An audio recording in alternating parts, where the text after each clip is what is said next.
ఓం మహాగణాధిపతయే నమః. ఓం గురుభ్యో నమః. ఓం శ్రీమాత్రే నమః.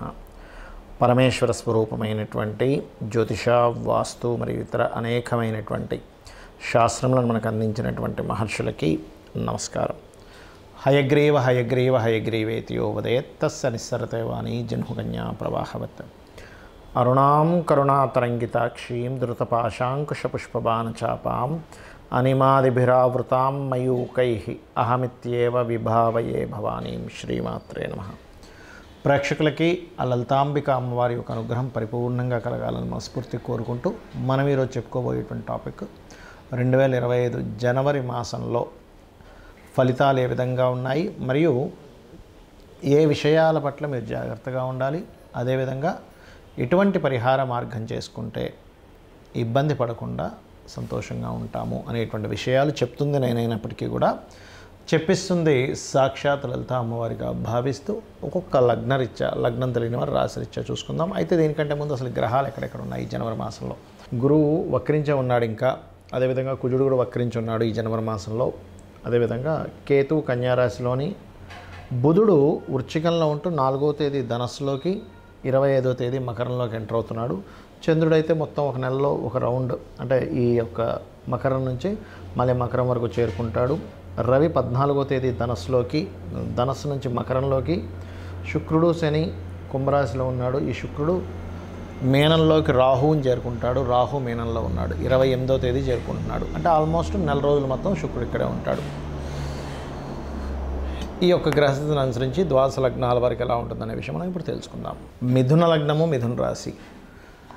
మీకు కనుక చూసుకున్నట్లయితే మీరు మీ యొక్క కుటుంబ స్థానంలో మీ లగ్నాధిపతి 6వ స్థానంలో ఉన్నాడు. ఇక్కడ నుంచి చూసుకుంటే సో 6వ స్థానంలో ఉండడం వల్ల రుణ సంబంధించినటువంటివి ఏవైతే ఉంటాయో లోన్స్ లభించడం జరుగుతుంది.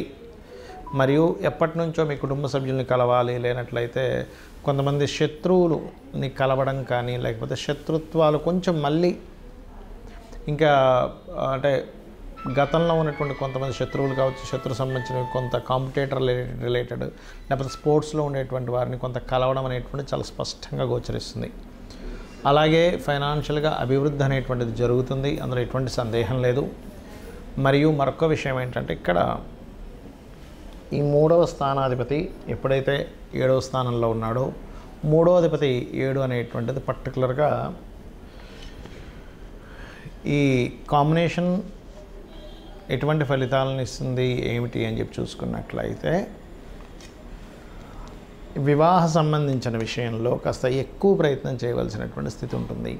కాకపోతే ఈ 14వ తేదీ వరకు రాజకీయ నిర్ణయాలకు సంబంధించిన విషయంలో మిథునం వారు, సంతాన సంబంధించిన విషయంలో, ప్రేమ వ్యవహారాలకు సంబంధించిన విషయంలో కొద్దిగా జాగ్రత్తగా ఉండాలి. మరియు మీకు 4వ స్థానంలో కేతు సంచారం జరుగుతున్నందుకు చదువుకునేటువంటి విద్యార్థులకి కాస్త అంటే కొంచెం ఆ విషయంలో సరిగ్గా ముందుకు వెళ్ళలేకపోవడం, ఏదో ఒక ఆటంకాలు కలగడం జరుగుతూ ఉంటుంది మిథునం వారికి.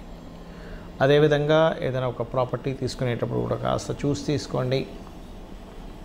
ప్రస్తుతం మీకు 7వ స్థానంలో రవి యొక్క స్థితి ఉన్నందుకు మీ యొక్క జీవిత భాగస్వామికి ప్రమోషన్స్ పెండింగ్ ఉన్న అవకాశాలు రిలీజ్ అవ్వడము, మరియు అదేవిధంగా గవర్నమెంట్ జాబ్స్ కోసం చేసే ప్రయత్నం ఫలించడము అనేటువంటి చాలా స్పష్టంగా గోచరిస్తుంది. అదేవిధంగా అష్టమాధిపతి భాగ్యస్థానంలో ఉన్నందుకు చేస్తున్నటువంటి ఉద్యోగ సంబంధించిన విషయంలో మార్పులు, మరియు విదేశీ ఉద్యోగ అంటే విదేశాల్లో ఉండే ఉద్యోగం చేసేటువంటి వారికి అక్కడ కూడా కొంతవరకు మార్పులు, విదేశాలకు వెళ్ళి ఉద్యోగం చేద్దాం అనుకునేటువంటి వారికి ప్రయత్నం ఫలించడము అనేటువంటి చాలా స్పష్టంగా చూపిస్తుంది. బ్యాంక్స్ నుంచి ఓడీసు లేనట్లయితే లోన్స్ కోసం ప్రయత్నం చేసేటువంటి వారికి బ్యాంక్ లోన్స్ అనేటువంటివి లభిస్తాయి, అందులో ఎటువంటి సందేహం లేదు. అయితే ఇక్కడ కొంచెం స్కిన్ డిజీజెస్ లేకపోతే నర్వ్ రిలేటెడ్ సంబంధించిన ఇష్యూస్ ఎదుర్కొనేటువంటి వారు కొద్దిగా జాగ్రత్తగా ఉండాలి ఇప్పుడున్నటువంటి కండిషన్లో. ఇక మీరు చేయవలసినటువంటి దేవతా ఆరాధన ఏమిటి? 2వ స్థానంలో కుజుడున్నాడు, భాగ్యంలో శని ఉన్నందుకు కాస్త గోశాలకు వెళ్ళి అక్కడ గోవులకి క్యారెట్స్ బెల్లం తినిపించడము, మరియు ఏదైనా పుణ్యక్షేత్రాలకి, అందులో ముఖ్యంగా వెంకటేశ్వర స్వామి యొక్క ఆలయానికి వెళ్ళడం చేయండి. పుణ్యక్షేత్రాల్లో అన్ని విధాలా బాగుంటుంది. ఇక మీరు చేయవలసిన దేవతారాధన కూడా వెంకటేశ్వర స్వామితో పాటు అమ్మవారి యొక్క ఆరాధన చేయండి, అన్ని విధాలు బాగుంటుంది. జ్యోతిష్శాస్త్రంలో ఉన్నటువంటి కొన్ని అపోహలు ఏమిటి, మిత్స్ అంటారు వాటిని, అంటే అనవసరంగా మూఢనమ్మకాలు అనుకోండి. ఇవి నేను మీకు ఈరోజు చెప్పబోతున్నాను, గుర్తుపెట్టుకోండి. ఏమిటవి అంటే ఇవి తెలియాలి. ముఖ్యంగా తెలియకపోవడం వల్ల కూడా ఇబ్బంది పడుతున్నారు చాలామంది అనుకునేది ఏమిటంటే ఏలినాడు శని, అర్ధాష్టమి శని, అష్టమి శని సమయంలో ఏదీ కలిసి రాదు అనుకుంటారు. అది పూర్తిగా తప్పు, గుర్తుపెట్టుకోండి. నేను 100% నేను రీసెర్చ్ చేసి చెప్తున్నాను. అష్టమి శని, అర్ధాష్టమి శని, ఏలినాడు శని కేవలం మీకు కొద్దిగా ఆలస్యము, అనుభవము, ఒక విషయాన్ని నేర్పేలాగా కర్మకారకుడు మీకు ఆ స్థానాల్లో ఉండి ఇస్తాడు. అంటే మీ యొక్క కర్మ ఏంటంటే ఆ సమయంలో కొంచెం స్ట్రెస్ అవ్వడం వల్ల జీవితంలో ఏది నిజమో అని తెలుసుకుంటారు, కానీ ఏది కలిసి రాకపోవడం కాదు, గుర్తుపెట్టుకోండి. కలిసి రావాలంటే ఏం చేయాలో నేర్చుకుంటారు మీరు, కలిసి రాకపోవడం కాదు. ఎందుకంటే నేను దీని మీద 140 మంది ప్రెసిడెంట్ల జాతకాలు చూశాను. వాళ్ళకి పర్టికులర్గా ప్రెసిడెంట్లను కాదు, ఎమ్మెల్యేలు, ఎంపీలు చాలామంది జాతకాల్లో, పెద్ద పెద్ద బిజినెస్ మ్యాన్ జాతకాల్లో, ముఖ్యంగా రాజకీయ నాయకుల జాతకాల్లో నేను చూసింది ఏంటంటే ఏలినాడు శని, అర్ధాష్టమి శని, అష్టమి శని సమయాల్లోనే వాళ్ళు పీఎంలు, సీఎంలు కూడా అయ్యారు. మీకు ఎందుకు, మన నరేంద్ర మోడీ గారు ఏలినాడు శనిలోనే ఆయన పీఎంగా ఉన్నది వృశ్చిక రాశి. జగన్ అతను అష్టమి శనిలోనే ఆయన సీఎంగా నిలబడ్డారు. మన ఎంతోమంది, చంద్రబాబు నాయుడు గారు కావచ్చు, స్వర్గీయ ఎన్టీ రామారావు గారు కావచ్చు. నేను చెప్పేది ఒకటే, అంటే రాజ్యాన్నే ఇస్తున్నటువంటి శని మీకెందుకు ఏమీ కలిసి రాకుండా చేస్తాడంటే ఒక్కసారి ఆలోచించండి. ఎందుకంటే నేను ఈ విషయాన్ని ఎందుకు స్పష్టంగా చెప్తున్నానంటే అనవసరంగా ఇదేమీ కలిసి రాదేమో అని ఏమీ చేయకుండా ఉండిపోతున్నారు. అది కాదు. శని అంటే కర్మకారకుడు, విజయానికి కారకుడు. కష్టం ఇస్తాడు, ఇవ్వడం నేను అనట్లే. స్లో మూమెంట్, స్లో ఉంటుంది. కానీ అదే శని భగవాను కనుక మీరు చక్కగా దీపారాధన చేసి రెగ్యులర్గా ఒక ఆంజనేయ స్వామి ఆలయమో, నరసింహస్వామి ఆలయమో, స్కందుడు ఆలయానికి వెళ్ళారనుకోండి, 100% పాజిటివ్ ఫలితాలు ఇస్తాడు. అది. ఇక రెండవది ఏంటంటే కాలసర్పదోషం గురించి చాలామంది భయపడుతున్నారు. కాలసర్పదోషం కాలానికి సంబంధించినటువంటిది. అంటే దేశ కాల సంబంధించిన పరిస్థితులు ఎలా ఉంటాయి చెప్పేటువంటి అంశం. జన్మజాతకానికి అప్లై చేయకూడదు కాలసర్పదోషానికి, కేవలం సర్పదోషాలను మాత్రమే అప్లై చేయాలి. మరి కాలసర్పదోషానికి ఒక ప్రెడిక్షన్ ఉంటుంది కదా అంటే ఉంటుంది, దానికి ఒక ప్రెడిక్షన్ ఉంటుంది, అంతేగాని ఎందుకు కలిసి రాదని కాదు. మెగాస్టార్ చిరంజీవి గారికి ఉంది కాలసర్పదోషం. ఎంతోమంది రాజకీయ నాయకుల్లో పెద్ద పెద్ద రేంజ్లో వెళ్ళిన వాళ్ళకి, పెద్ద పెద్ద బిజినెస్ పీపుల్కి నేను చూశాను కాలసర్పదోషం. మరి వాళ్ళు ఎందుకు అలా ఆ రేంజ్లోకి ఎదిగారు అనేది ఒక్కసారి ఆలోచించండి. ఆస్ట్రాలజీ 100% ఉంది, కానీ దాన్ని రీసెర్చ్ చేసి దాన్ని అర్థం చేసుకొని దాన్ని ఎలాగ మనకి ఎందుకు అందించారనే విషయాన్ని పూర్తిగా అర్థం చేసుకోవాలి. అలాగే మరొక విషయం ఏంటంటే, ఒకటి, ప్రతిసారి కూడా మనం ప్రతిదానికి కూడా ఏలినాడు శననో సర్పదోషం ఉందనో పెట్టుకుంటాం. అలా కాదు. పర్టికులర్ భావం అంటే మీకు వివాహం అవ్వటం లేదు, ఓకే, 7th లార్డ్ ఎవరయ్యారు చూసుకొని ఆ 7th లార్డ్ బలహీనంగా ఉన్నాడా, అందుకే అవ్వట్లేదు, దాన్ని చిన్న చిన్న మంత్రాలతో, లలితసహస్రనామం ఉంది అందులో, ఓం కామేశబద్ధ మాంగళ్య సూత్ర శోభిత కందరాయ నమః, ఖచ్చితంగా ఇంట్లో కూర్చొని చక్కగా చేసుకొని ఫ్రీ అయిపోతుంది దానికి. అంతేగాని అమ్మో దీనికి ఏదో లక్షలు కట్టించి పూజ చేసుకోవాలి అప్పుడే నాకు ఆ దోషం పోతుంది అనేటువంటిది కాదు. కలియుగం కొన్న గొప్పతనం ఏంటంటే నామస్మరణ చేత పోతుంది, క్లియర్ అయిపోతుంది.